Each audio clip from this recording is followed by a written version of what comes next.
Bonjour à tous.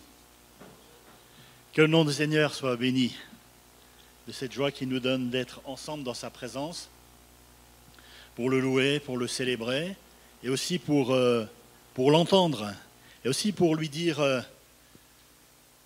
notre reconnaissance et notre désir de marcher dans ses voies. Amen. C'est bien là notre désir ce matin, notre souhait, notre envie, notre besoin profond, que de marcher dans ses voies. Amen. Nous avons été invités ces dernières semaines à monter sur la montagne pour rencontrer Dieu, pour vivre de sa présence, pour entendre sa voix, pour être restauré, renouvelé, fortifié par sa présence et par sa grâce. Et vous l'avez compris, bien sûr, l'expression « monter sur la montagne », c'est une expression à prendre au sens figuré. C'est une analogie aux situations réelles vécues par Moïse lorsqu'il est allé voir ce buisson ardent qui l'intriguait, ou encore lorsqu'il est monté sur le mont Sinaï pour recevoir les tables de la loi. Monter sur la montagne, c'est aussi une analogie à la vie de Jésus qui aimait, comme vous le savez, à se retirer, à monter sur la montagne pour être dans la présence de son Père. Et aussi cet endroit, un mont, le mont Golgotha, où il a donné sa vie pour chacun d'entre nous, pour que nous soyons sauvés, pour que nous puissions être réconciliés avec Dieu. Monter sur la montagne signifie que c'est l'endroit où nous allons nous isoler, nous couper du monde, de nos préoccupations quotidiennes, pour passer du temps avec notre Seigneur, pour recevoir sa bénédiction et ses instructions. Bien sûr, cet endroit n'est pas forcément une montagne au sens propre, mais un endroit que nous choisissons, où nous pouvons nous isoler pour faciliter et favoriser notre contact avec Dieu. Bien sûr, nous pouvons monter sur une montagne, comme Jésus le faisait, mais ce n'est pas obligatoire. Nous rencontrons Dieu là où nous décidons de le rencontrer, là où nous acceptons de le rencontrer. Et c'est fort heureux parce que des gens comme nous qui sont dans une plaine, on aurait du chemin à faire pour aller à la montagne. Même si, effectivement, cette notion de monter sur la montagne implique de notre part un certain effort, voire des contraintes ou de la difficulté. Alors, pour paraphraser ce slogan publicitaire qui, je pense, n'a plus cours aujourd'hui, j'ai remarqué qu'il avait changé de lieu. Pour paraphraser ce slogan publicitaire, je vous poserai cette question. Est-ce que la montagne, ça vous gagne? Vous connaissez ce slogan, hein? J'ai remarqué, je suis allé en vacances l'année dernière, du coup, en Bretagne, et je vois qu'ils se sont appropriés le slogan. La Bretagne, ça vous gagne. Montagne, Bretagne, c'était facile. Donc, eux disent la Bretagne, ça vous gagne. Alors, l'idée de ce slogan publicitaire, bien sûr, c'était de faire changer les habitudes de ceux qui n'avaient pas cette habitude d'aller à la montagne. Et devant les attraits, les bienfaits de la montagne, il fallait que l'idée ou l'envie de s'y rendre, nous gagne, d'où l'expression « la montagne, ça vous gagne ». Alors, je repose cette question. Est-ce que la montagne, celle de Dieu cette fois-ci, sa présence, est-ce que cette montagne, elle vous gagne? Est-ce que la montagne, ça vous gagne? Aller à la rencontre de Dieu, rechercher sa présence, est-ce que pour nous c'est un réel besoin, un réel désir, un profond désir, comme je le disais tout à l'heure?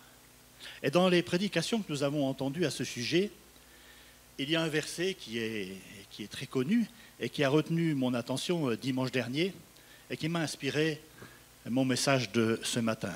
Et c'est celui-ci qui dira « Si vous aviez de la foi comme un grain de sénévé, vous diriez à cette montagne « ôte-toi de là et jette-toi dans la mer » et cela se ferait. » Cette parole se trouve dans Matthieu 21, verset 21.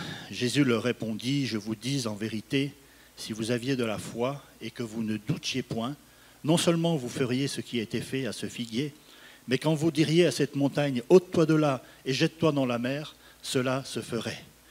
Tout ce que vous demanderez avec foi par la prière, vous le recevrez. Jésus avait tenu ses propos à ses disciples quand ils sont revenus vers lui en lui demandant pourquoi il n'avait pas pu chasser les démons d'un jeune homme. Et Jésus leur dira, Matthieu 17, verset 20, « C'est à cause de votre incrédulité, leur dit Jésus, je vous le dis en vérité, si vous aviez de la foi comme un grain de sénévé, vous diriez à cette montagne, transporte-toi d'ici, là, et elle se transporterait, rien ne vous serait impossible. » Alors, peut-être que pour certains, ce genre de verset a dû poser question. Vous diriez à cette montagne, ôte-toi de là et jette-toi dans la mer. Comment est-il possible qu'une montagne se déplace et disparaisse? Il arrive que des pans de montagne se décrochent et que la montagne soit réduite, qu'une partie de la montagne disparaisse, mais de là à ce qu'elle disparaisse complètement, ça ne s'est jamais vu. Qu'avons-nous comme exemple dans la Bible de montagne qui a été déplacée? Vous en avez? À ma connaissance, il n'y en a pas. Alors pourquoi Jésus utilise-t-il ce genre d'affirmation? Que veut-il dire? Et je suis sûr que certains ont été amenés à se poser ce genre de questions. Alors pour y répondre, je pense qu'il faut bien penser qu'il est évident que Jésus exagère volontairement ses propos dans le but de produire un effet. Il fait ce qu'on appelle de façon littéraire une hyperbole. Une hyperbole, c'est une figure de style qui consiste à augmenter ou à diminuer excessivement la vérité des choses, exagération volontaire dans le but de produire un effet. Et c'est ce que Jésus va faire. Il l'a fait aussi à un autre endroit, une autre hyperbole bien connue, dans Luc 18, verset 25, « Car il est plus facile à un chameau de passer par le trou d'une aiguille qu'à un riche d'entrer dans le royaume de Dieu. » Vous connaissez aussi cette citation, hein, c'est par rapport à ce jeune homme riche qui vient vers lui et qui lui dit « Mais Seigneur, bon maître, que faut-il faire pour hériter de la vie éternelle ?» Et Jésus lui dira « Écoute, tu as les commandements. » Et il lui cite les commandements. Et le jeune homme dit « J'ai mis ça en pratique depuis ma jeunesse. » Ah, très bien. Il ne te manque plus qu'une seule chose. Va, vends tous tes biens, distribue-les aux pauvres et suis-moi. Et la Bible nous dit que ce jeune homme fut tout triste parce qu'il avait de grands biens. Et il préférait garder cette situation confortable que de suivre Jésus. Et Jésus dira, il est plus facile à un chameau de passer par le trou d'une aiguille qu'à un riche d'entrer dans le royaume de Dieu. Alors, cette affirmation de Jésus qui dit à ses disciples, comme nous l'avons vu, que s'ils avaient la foi comme un grain de sénévé, ils pourraient déplacer des montagnes, eh bien, devait amener les disciples à évaluer leur niveau de foi et voir où ils en sont réellement par rapport à la foi, par rapport à leur foi. Dans Luc 17, au verset 5, les apôtres dirent au Seigneur, « Augmente-nous la foi. » Augmente-nous la foi, diront les apôtres. Et le Seigneur dit, « Si vous aviez de la foi comme un grain de sénévé, vous diriez à ce sycomore, « Déracine-toi et plante-toi dans la mer, et il vous obéirait. » Les disciples sont venus à demander à Jésus de leur augmenter la foi parce qu'ils se rendent bien compte qu'ils ont des difficultés qui sont assez loin de ce que Jésus attend d'eux. 2 versets plus haut, au verset 3 de Luc 17, Jésus dit « Prenez garde à vous-même. Si ton frère a péché, reprends-le, et s'il se repent, pardonne-lui. Et s'il a péché contre toi 7 fois dans un jour, et que 7 fois il revienne à toi en disant « Je me repens », tu lui pardonneras. Dans Matthieu, on voit que lorsque Pierre demande à Jésus combien de fois il devait pardonner à son prochain, Jésus va encore plus loin. Et nous lisons dans Matthieu 18, verset 21, « Alors Pierre s'approcha de Jésus, et dit, « Seigneur, combien de fois pardonnerai-je à mon frère lorsqu'il péchera contre moi? Sera-ce jusqu'à 7 fois ?» Et Jésus lui répond, « Je ne te dis pas jusqu'à 7 fois, mais jusqu'à 70 fois 7 fois, 70 fois 7 fois. » Et ça devient très compliqué pour les disciples. Alors là, ils disent, mais là, c'est pas possible. Seigneur, augmente-nous la foi. On peut se poser la question de savoir de quelle foi il s'agit ici. Et qu'est-ce que la foi? Les disciples se rendent compte qu'ils sont incapables de produire ce que Jésus attend d'eux, mais pour autant, est-ce qu'on peut dire qu'ils n'ont pas la foi ou qu'ils n'ont pas assez de foi? Qu'est-ce que la foi? Comment entrevoyons-nous ce mot « foi » aujourd'hui? Comment le comprenons-nous? Qu'est-ce que la foi? Alors, prenons d'abord la définition du mot, suivant le dictionnaire. Foi, c'est un nom féminin qui vient du latin « fides », qui signifie « fidèle » ou « fidélité ». La foi, c'est une adhésion totale de l'homme à un idéal qui le dépasse, à une croyance religieuse. Un synonyme pour cette définition-là, c'est mysticisme. Une autre définition, c'est toute adhésion ferme et fervente de l'esprit à quelque chose. Une foi politique, une foi dans une idéologie. Un synonyme de ce mot-là, c'est croyance. Une autre définition, c'est une confiance absolue que l'on met en quelqu'un ou en quelque chose. J'ai une totale foi dans ses capacités à réussir tel ou tel projet. Ou alors, c'est un ensemble doctrinal d'un système religieux. Ensemble doctrinal d'un système religieux, la foi. Et c'est pour ça que les gens religieux disent « j'ai la foi », nous avons la foi. Au-delà des définitions du dictionnaire, cherchons un peu à savoir ce que c'est la foi au sens où la Bible en parle. Et en préparant ce message, j'ai recherché les passages où le mot foi est utilisé. J'ai essayé de les classer et d'aborder ces versets en les classant. Et je me suis rendu compte que c'était assez difficile, peine perdue, parce qu'il y en a tellement. Et vous remarquerez, si vous prenez une concordance et que vous cherchez tous les versets avec le mot foi, c'est que le mot foi n'est pas toujours employé avec la même acception, et ça veut dire plein de choses. Alors j'ai essayé de les catégoriser en 3 types de foi, comme on le lit dans la Bible. Alors, qu'est-ce que veut dire la foi? Est-ce que la foi, c'est croire en Dieu? Je dirais que croire en Dieu, c'est le minimum pour instaurer une relation avec lui et dire qu'on a la foi. Alors, 3 catégories que j'ai arbitrairement définies. C'est, premièrement, la foi qui consiste à croire que Dieu existe. Ensuite, la foi qui consiste à croire que Dieu m'a sauvé. Ou encore, la foi qui consiste à croire à la providence de Dieu, à sa bienveillance, mais aussi au miracle, voire à l'impossible, selon notre entendement humain. Alors, premier type de foi, la foi qui consiste à croire que Dieu existe. Nous savons que ce type de foi est assez répandu. Enfin, à notre époque, tout est relatif parce que les gens ont de moins en moins la perception, la connaissance de Dieu, mais on peut dire que tous ceux qui ont une religion, chrétienne ou non d'ailleurs, ont ce type de foi. Ils croient que Dieu existe. Si on demande aux gens s'ils croient en Dieu, beaucoup diront oui, même s'ils sont de moins en moins nombreux à notre époque. Beaucoup diront même « je suis croyant », la suite, mais pas pratiquant. Voilà.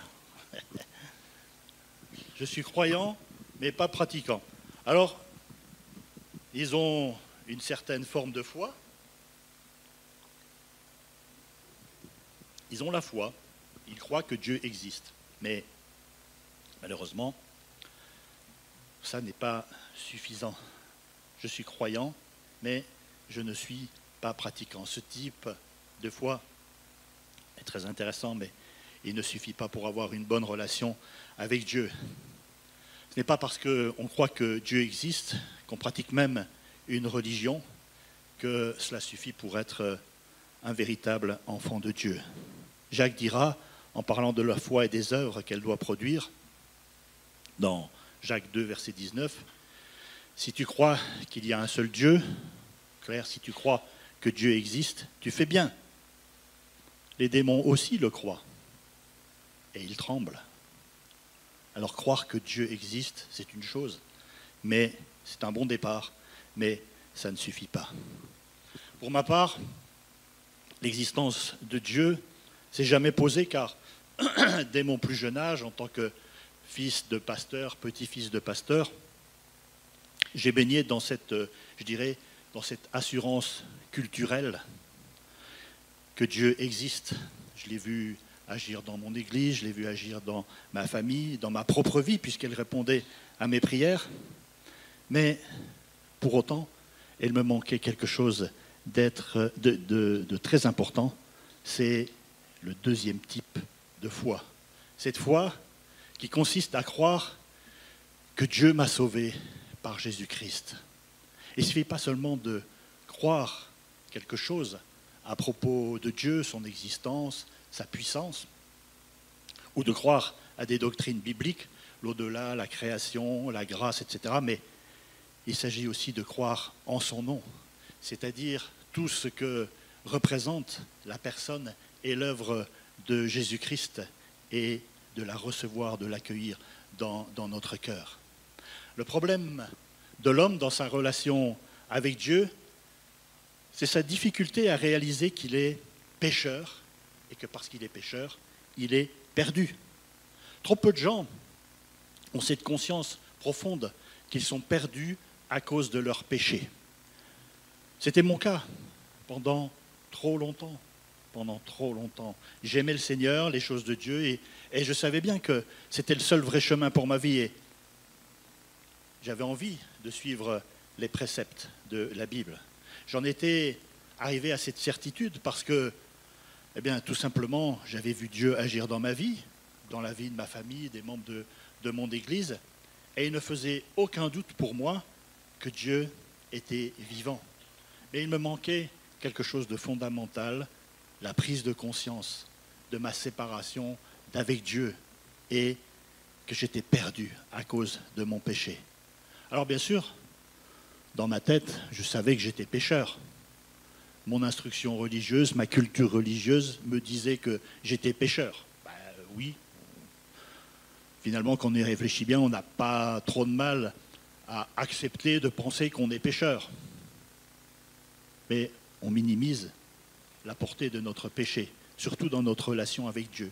Ouais, je ne suis pas le meilleur, mais bon, comme disait Saverio la semaine dernière, je ne ferai pas de mal à une mouche. Voilà, on est tranquille, on est sympa. Mais ça n'empêche que devant Dieu, on est pécheur, séparé de lui. Et ça a du mal de descendre dans le cœur. Je savais que j'étais pécheur dans mon esprit, dans ma tête, dans mon intelligence. Mais j'ignorais que ce qui me séparait de Dieu, eh bien, c'était mon péché. Et alors que j'avais ce désir, cette volonté, ce besoin d'aller plus loin avec Dieu, de le connaître davantage, de le ressentir davantage au plus profond de moi-même, je l'ai prié à un moment et j'ai dit, mais Seigneur, montre-moi qui tu es, montre-moi qui tu es, je veux te connaître davantage, montre-moi qui tu es. Et le Seigneur a répondu à ma prière, mais il m'a montré qui moi j'étais par rapport à lui. Et il m'a fait connaître, il m'a fait comprendre que j'étais un pécheur et que ce péché me séparait de sa présence et que finalement, mon péché, me séparant de lui, j'étais perdu. Et seulement à ce moment-là, à l'âge de 20 ans, à ma grande honte, avec tout le bagage que j'avais, à ce moment-là seulement, j'ai compris le message de la croix. J'ai compris que Jésus était venu pour effacer notre péché et pour pardonner notre péché et nous réconcilier avec Dieu. Et c'est ce type de connaissance et ce type de foi qui est absolument nécessaire pour entrer véritablement en contact avec Dieu. C'est croire que Dieu m'a sauvé au travers et au moyen de Jésus-Christ. C'est ce type de foi dont nous avons besoin. Croire que Dieu nous a sauvés par la mort de Jésus à la croix. Alors, j'aime à le dire, le salut implique la perdition. Lorsqu'on sait qu'on est perdu, qu'on a besoin d'être sauvé. Tant que nous n'avons pas compris que nous sommes perdus, on n'a pas besoin d'être sauvés. Il n'y a pas de perdition, donc il n'y a pas besoin de salut. Ce que le Saint-Esprit veut nous faire connaître, et quand nous nous approchons de Dieu, ce qu'il veut nous faire comprendre, ce qu'il veut nous faire connaître, c'est que sans lui, nous sommes perdus. Que notre péché nous coupe d'une relation profonde avec lui, nous coupe de notre éternité avec lui. Et tant que nous ne nous savons pas perdus, nous n'avons pas besoin de salut. Et si nous ne réclamons pas le salut du Seigneur, on a beau dire « je crois que Dieu existe », oui, je crois, mais on en est réduit à cette notion du croyant non pratiquant. Je crois que Dieu existe, mais ça ne va pas plus loin. Alors, il y a un troisième type de foi qui vient, j'allais dire, à la suite, mais pas forcément. Il y a ce troisième type de foi qui consiste à croire à la providence de Dieu, c'est-à-dire croire que Dieu est là, qu'il est présent, qu'il me connaît et qu'il est capable de répondre à mes besoins, qu'il m'aime. Cette foi qui consiste à croire à la providence de Dieu, à sa bienveillance envers moi, mais aussi au miracle, voire à l'impossible ou à ce qui nous semble à nous impossible. Et la foi, je dirais que c'est un acte volontaire par lequel on remet à Dieu en le reconnaissant comme fidèle et capable de tenir ses promesses, même si cela nous semble impossible, difficile. À l'exemple d'Abraham, nous lisons dans Romains 4, verset 19, « Et sans faiblir dans la foi, il ne considéra point que son corps était déjà usé, puisqu'il avait près de 100 ans, et que Sarah n'était plus en état d'avoir des enfants. Il ne douta point, par incrédulité, au sujet de la promesse de Dieu, mais il fut fortifié par la foi, donnant gloire à Dieu et ayant la pleine conviction que ce qu'il promet, il peut aussi l'accomplir. C'est pourquoi cela lui fut imputé à justice. » Nous devons avoir cette pleine conviction que ce que Dieu promet, il l'accomplit. Et nous avons besoin d'entendre ces promesses. Il ne s'agit pas de croire à ces promesses que nous ne connaissons pas. La Bible dit que la foi vient de ce qu'on entend, et ce qu'on entend vient de la parole de Dieu. Lorsque nous nous approchons du Seigneur, lorsque nous venons à l'Église, lorsque nous entendons la parole de Dieu, cela va produire en nous la foi. Tout simplement parce que notre esprit est touché par l'Esprit de Dieu, et si nous sommes sincères, et si nous avons un véritable besoin, un réel désir de connaître, de rencontrer Dieu, alors il nous fait connaître et comprendre quelle est la richesse de son amour pour nous, et il nous fait des promesses. Et dans la Bible, et ce n'est pas mon propos ce matin, mais dans la Bible, les promesses du Seigneur sont extrêmement nombreuses et de tous ordres. Et pour chacune de nos situations, nous pouvons trouver dans la parole de Dieu une promesse qui nous concerne et qui va nous permettre d'être restaurés dans une situation difficile, par exemple, que nous pourrons traverser. Alors je dirais que cette foi-là, elle est accessible à tous. Pour peu qu'on s'approche de Dieu, il s'approche de nous et il nous fait connaître toute la richesse et toute la puissance de son amour. Tout à l'heure, nous avons vu que les disciples de Jésus vont lui demander de leur augmenter la foi face à leur incapacité à accomplir la volonté de Dieu. Mais précisément, la foi, c'est de croire contre toute attente au-delà de nos capacités et de nos compréhensions. La foi, c'est une attitude qui accepte et tient pour vrai des réalités qui sont encore invisibles, soit parce qu'elles sont à venir, soit parce qu'elles échappent à notre expérience. Nous ne l'avons pas vécue. Hébreux 11, verset 1, vous connaissez ce fameux passage de la foi. Hébreux 11, verset 1 nous dit « La foi, or la foi, est une ferme assurance des choses qu'on espère, une démonstration de celles qu'on ne voit pas. » Voilà la définition de la foi. La foi, c'est une espérance qui est tellement réelle que celui qui croit considère qu'il possède déjà ce qui en réalité n'existe pas encore, n'est pas encore visible, mais il est persuadé qu'il l'obtiendra. Est-ce que nous avons ce type de foi?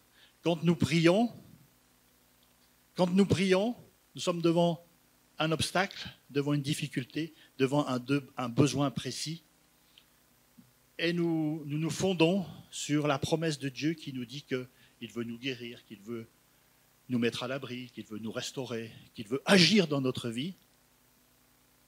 Et pourtant, la difficulté, elle est là, elle est bien visible.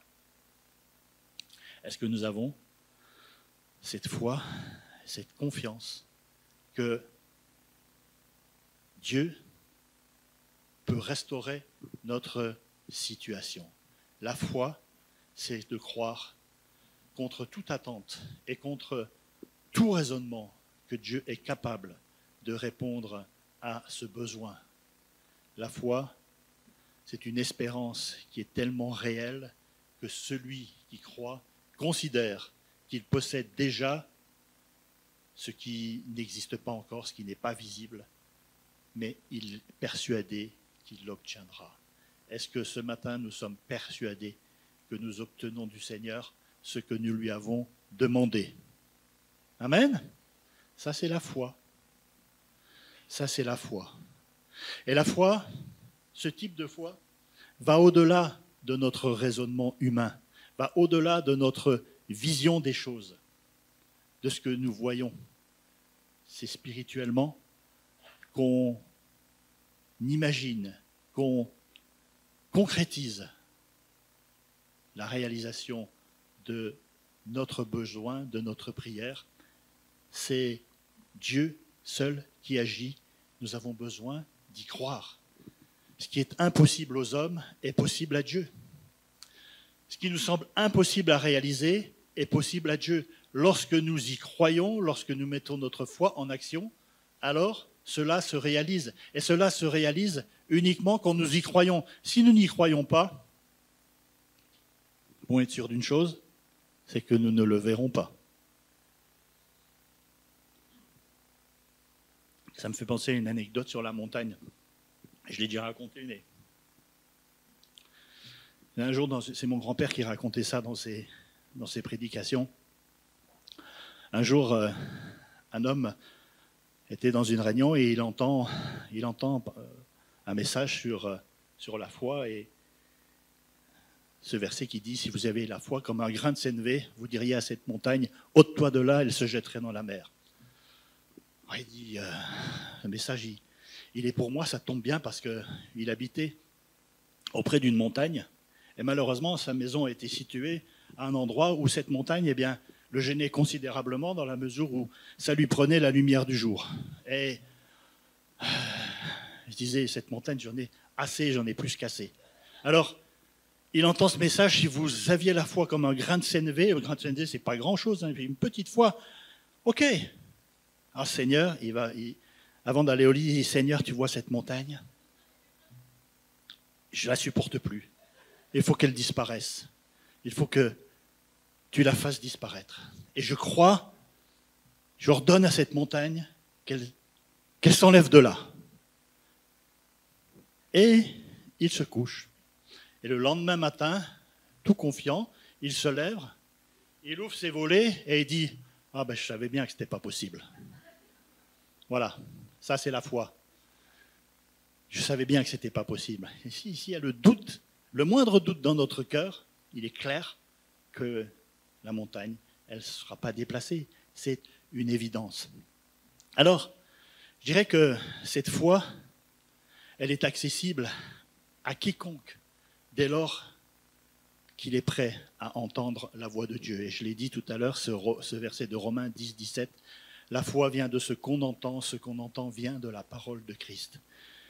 Dieu nous aime d'un amour parfait et il veut nous rendre la vie dont nous avons besoin. Il veut que cette vie soit accessible à chacun. Et lorsque nous nous approchons de lui, lorsque nous voulons l'entendre, sa parole nous parle et elle fait germer en nous de la foi. La parole de Dieu fait germer en nous de la foi et la fait grandir. Et il y a de nombreux exemples dans les évangiles de personnes qui se sont approchées de Jésus en croyant qu'il pouvait les guérir. Il y en a plein dans le Nouveau Testament. Je vais en lire 2 avec vous. Dans Matthieu 8, verset 5, par exemple. Comme Jésus entrait dans Capernaum, un centenier l'aborda, le priant et disant « Seigneur, mon serviteur est couché à la maison, atteint d'une paralysie et souffrant beaucoup. » Jésus lui dit « J'irai et je le guérirai. » Le centenier répondit « Seigneur, je ne suis pas digne que tu entres sous mon toit, mais dis seulement un mot et mon serviteur sera guéri, car moi, qui suis soumis à des supérieurs, j'ai des soldats sous mes ordres, et je dis à l'un « va » et il va, à l'autre « viens » et il vient, et à mon serviteur « fais cela » et il le fait. Alors après avoir entendu, Jésus fut dans l'étonnement. Et il dit à ceux qui le suivaient, « Je vous le dis en vérité, même en Israël, je n'ai pas trouvé une aussi grande foi. » Je n'ai pas trouvé une aussi grande foi. Puis Jésus dit au centenier, « Va, qu'il te soit fait selon ta foi. » Et à l'heure même, le serviteur fut guéri. Voilà un exemple de foi où cet homme, c'est un centenier romain, il n'est même pas parti du peuple juif, mais il a entendu parler de Jésus, de son pouvoir, et il croit en lui. Il croit que Jésus peut répondre à son besoin.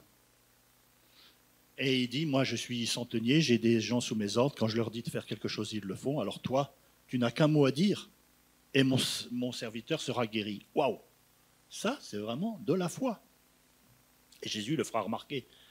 Même en Israël, je n'ai pas vu une aussi grande foi. Qu'il te soit fait selon ta foi. Un autre verset dans Matthieu 9, verset 20. Et voici une femme atteinte d'une perte de sang depuis 12 ans, s'approcha par derrière et toucha le bord de son vêtement, car elle disait en elle-même, si seulement je puis toucher son vêtement, je serai guérie. Jésus se retourna et dit en la voyant, prends courage, ma fille, ta foi t'a guérie. Nous connaissons aussi cette histoire de cette femme qui a une perte de sang, qui a dépensé tous ses biens auprès des médecins et rien n'a changé, ça ne s'est pas amélioré. Et elle dit, à la connaissance de la puissance de Jésus, elle dit, si simplement je pouvais le toucher, je serais guérie. Et c'est ce qu'elle va faire. Elle va aller par derrière, elle va prendre des risques parce que, j'ouvre la parenthèse, elle est considérée, à cause de son état, comme impure et elle n'a pas le droit de se mêler au peuple. Mais elle brave cet interdit pour aller à la rencontre de Jésus et elle n'a pas l'intention de l'interpeller, de lui demander quoi que ce soit. Elle dira, si seulement je touche son vêtement, alors je serai guérie. Elle a une foi profonde dans la puissance de Jésus et c'est ce qui arrive. Jésus va le sentir, va se retourner. Dans un autre passage, il dit, mais quelqu'un m'a touché. Et les disciples disent, mais attends Seigneur, tu as de la foule qui t'entoure et tu dis, quelqu'un m'a touché. Ben oui, forcément, quelqu'un t'a touché. Non, Jésus a senti qu'une force est sortie de lui. Et il dira à cette femme, va ma fille, ta foi t'a guérie. Alors il y a plein d'autres des passages où vous pouvez les lire. Bien d'autres exemples qui nous montrent que Dieu est tout-puissant, qu'il est capable de bénir si on s'approche de lui avec confiance et humilité. Alors, il y a bien des choses à dire sur la foi.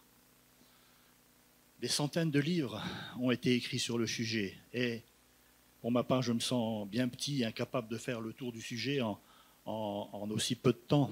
Alors, je reviendrai simplement pour terminer sur le verset que j'ai pris en introduction dans Matthieu 21, 21. Jésus leur répondit, je vous le dis en vérité, si vous aviez la foi comme un grain de sénévé, si vous ne doutiez point, non seulement vous feriez ce qui a été fait à ce figuier, mais quand vous diriez à cette montagne, ôte-toi de là et jette-toi dans la mer, cela se ferait. tout ce que vous demanderez avec foi par la prière, vous le recevrez. Quand on lit ce verset, il est clairement question de deux choses distinctes. Premièrement, déplacer les montagnes, et deuxièmement, recevoir ce qu'on demande par la prière.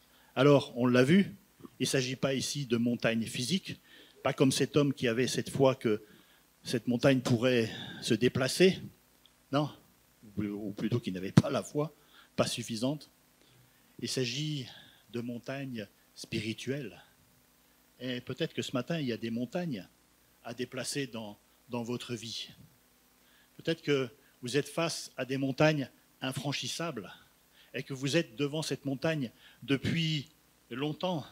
Des montagnes que sont la maladie, l'inquiétude, la peur de l'avenir, le désespoir, la souffrance physique, spirituelle ou morale.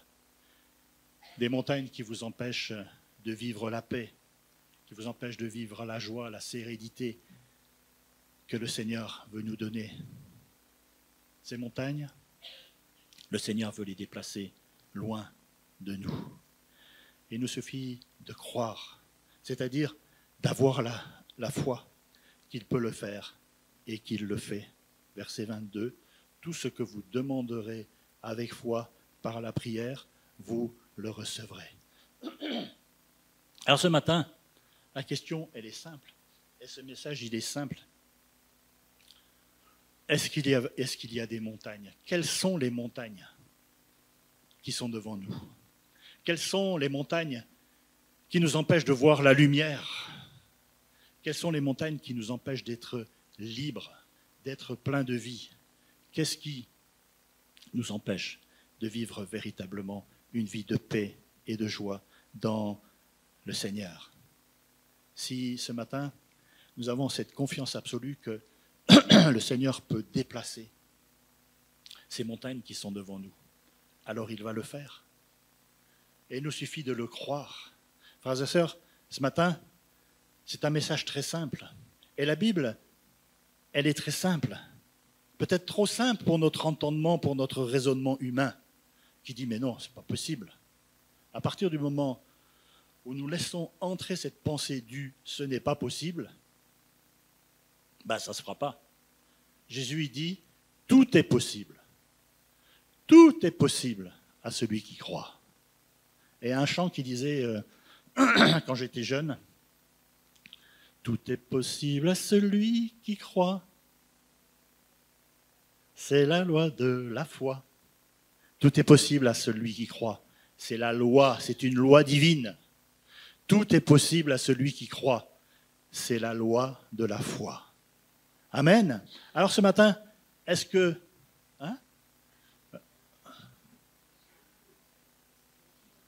Non, on l'a encore ce chant-là. On ne le chante pas ici. Don merveilleux qui nous vient des cieux, que connaît le cœur droit. C'est ça? Voilà, là je m'en souviens. Don merveilleux qui nous vient des cieux. La foi, ben, c'est quelque chose qui vient du Seigneur quand on a le cœur droit. C'est quoi avoir le cœur droit? Ben, c'est faire confiance au Seigneur, s'attendre à lui, lui obéir, être dans sa sphère, être dans ses voies. La foi est une ferme assurance des choses qu'on espère, une démonstration de celles qu'on ne voit pas. Alors peut-être que vous espérez que cette montagne disparaisse de vos vies. Mais pour l'instant, elle est encore là. On ne voit pas encore sa disparition. Mais Dieu nous dit que si tu crois, tu verras. C'est ce qu'il dira à Marthe ou à Marie. Ne t'ai-je pas dit que si tu crois, tu verras la gloire de Dieu? Ce matin, si nous croyons que Dieu est tout-puissant, si nous croyons que Dieu nous aime d'un amour parfait et qu'il veut nous mettre à l'abri, qu'il veut nous sauver, qu'il veut nous guérir, qu'il veut transformer nos vies, transformer nos situations, si nous croyons de tout notre cœur qu'il va le faire, il le fait. Tout est possible à celui qui croit. Amen. Alors, ce matin, la question est simple. Est-ce que je crois en la puissance de Dieu pour moi? Est-ce que je crois en son amour pour moi? Amen. Alors voilà, mon message il est terminé. Si je crois, je vois la gloire de Dieu. Amen. Et pour en revenir une dernière fois sur ce verset concernant la foi à transporter les montagnes, voici comment Marc le rapporte dans son évangile. Marc 11, verset 22. Jésus prit la parole et leur dit: « Ayez foi en Dieu. Je vous le dis en vérité, si quelqu'un dit à cette montagne, ôte-toi de là et jette-toi dans la mer, et s'il ne doute point dans son cœur, mais croit que ce qu'il dit arrive, il le verra s'accomplir. C'est pourquoi je vous dis, tout ce que vous demanderez en priant, croyez que vous l'avez reçu et vous le verrez s'accomplir. » Ce matin, devant notre montagne, nous demandons en priant par la foi et nous le voyons s'accomplir. Je vais demander aux musiciens de revenir, s'il vous plaît. Est-ce que ce matin, nous sommes prêts véritablement à nous abandonner entre les mains du Seigneur devant notre montagne? Quand on est face à une montagne, c'est-à-dire à une difficulté, à un problème qui nous semble insoluble, la plupart du temps, on essaye de résoudre par nous-mêmes notre problème. Et plus on essaye de nous en sortir, plus nous nous enfonçons, et moins la solution nous semble possible, nous semble proche. Alors il n'y a qu'en Dieu que nous avons la solution. Ce matin, la solution à notre problème, elle est en Dieu. Si je crois, je verrai la gloire de Dieu. Si vous croyez, vous verrez la gloire de Dieu. Amen. Tout est possible à celui qui croit. C'est la loi de la foi. Amen.